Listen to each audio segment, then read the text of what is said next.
Assalamualaikum warahmatullahi wabarakatuh. Perkenalkan, nama saya Anam Firvan Ramadan, NIM A11 2021 13929, Pendidikan Pancasila dengan kode kelas N701.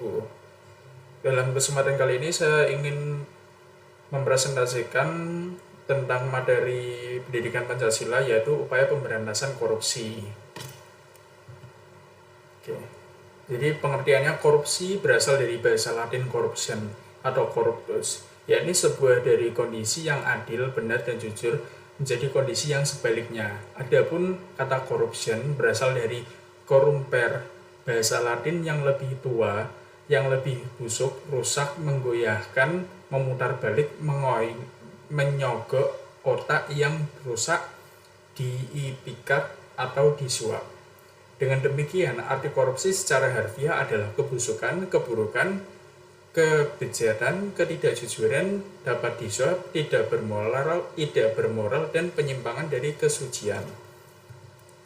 Sejarah dari korupsi. Korupsi di Indonesia sudah terjadi sejak dulu, sebelum dan sesudah kemerdekaan. Di era Orde Lama, Orde Baru, berlanjut hingga era reformasi.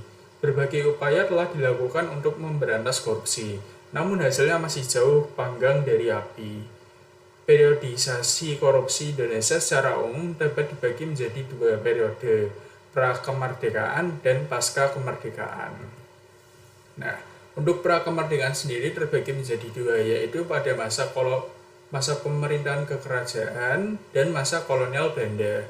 Lalu pada pasca kemerdekaan adalah dibagi menjadi tiga, masa Orde Lama, masa Orde Baru, dan masa reformasi.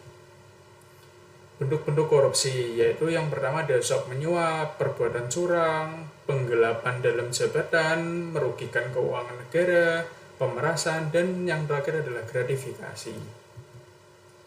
Nah, indeks persepsi korupsi Indonesia pada tahun 2020 memiliki skor 37 dan berada di urutan 102 dari 180 negara yang ada di dunia ini. Lalu adalah integritas pencegahan korupsi.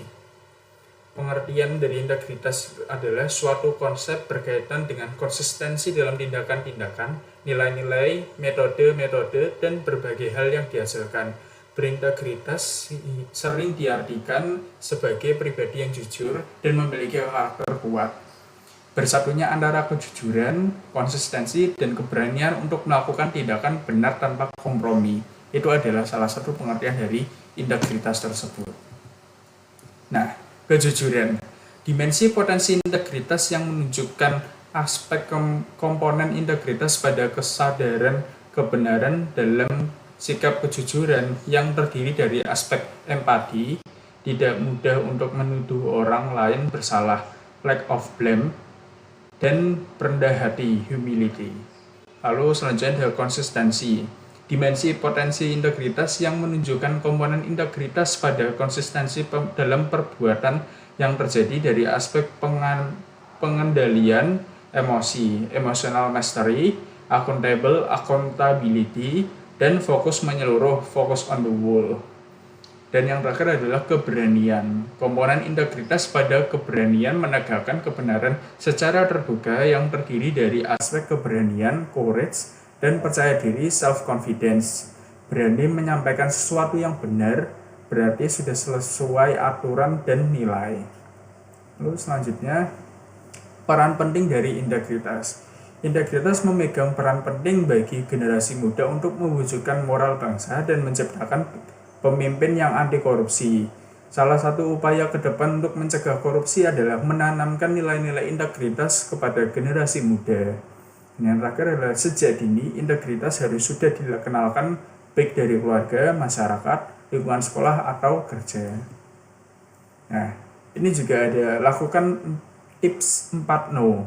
Yang pertama adalah no bribery, itu adalah menolak suap. Lalu ada no kickback, itu menolak menerima fee dari rekanan. Terus yang ketiga ada no gift, menolak menerima gratifikasi atau hadiah yang tidak patut atau tidak wajar. Lalu yang keempat ada no luxurious hospitality, menolak fasilitas dinas yang terlalu mewah.